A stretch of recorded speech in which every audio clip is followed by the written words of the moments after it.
రే మైగాడెక్కర్రా. ఏమోరా పొద్దున్నుంచి కనిపించలేదు. మరి ఫోన్ చేయరా వాడికి.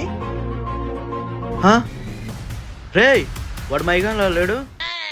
అవునరా, వాడేంట్రా మెడ పట్టేసుకుని తిరుగుతున్నాడు. అరే మై ఇట్రా. వాడేంట్రా మెడ పట్టేసుకుని వస్తున్నాడు. రే ఏమైందిరా మెడకు పట్టేసుకున్నావు? అబ్బా రే, నన్ను అడగడం కాదురా, వాడిని అడగరా. నన్ను అడగడం ఏంట్రా? ఏరా నిన్న మా పక్కింటి ఆమెకి లెటర్ ఇచ్చావంట కదా. అవునరా. రిప్లై ఇమ్మన్నావంట కదా, ఇచ్చింది ఇవ్వనా? ఇవ్వరా. రే వీణెందుకు కొట్టావురా? రే నిన్న వీడేం చేశాడో తెలుసా? మా పక్కింటి ఆంటీకి లెటర్ ఇచ్చారా. ఏంటి ఆమె ఆంటీనా? అమ్మాయి కాదా? ఓ షట్, ఓ షట్.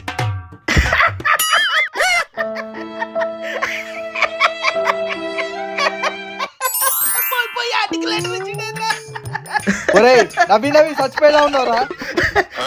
అరే నీకు ఆడిలో అబ్బాయిలు దొరకలేదా? రే మచ్చా లేరా లే. రేయ్ ఆమె అంటే నాకేం తెలుసా? ఆమె వెళ్ళ తాగబట్టలేదు, కాళ్ళకి పెట్టలేవు, పైకి సారి కూడా కట్టుకోలేదు. ఎవరైనా మ్యారేజ్ అయిన పర్సన్స్ అలా ఉంటారా? నా అమ్మాయితో ప్రపోజ్ చేశాను, తప్పునాదా? అంతేలే మామ, ఈ మధ్య పెళ్ళైన వాళ్ళకు కాని వాళ్ళకు పెద్దగా తేడా తెలవట్లేదు. ఇందులో నీ తప్పు లేదులే.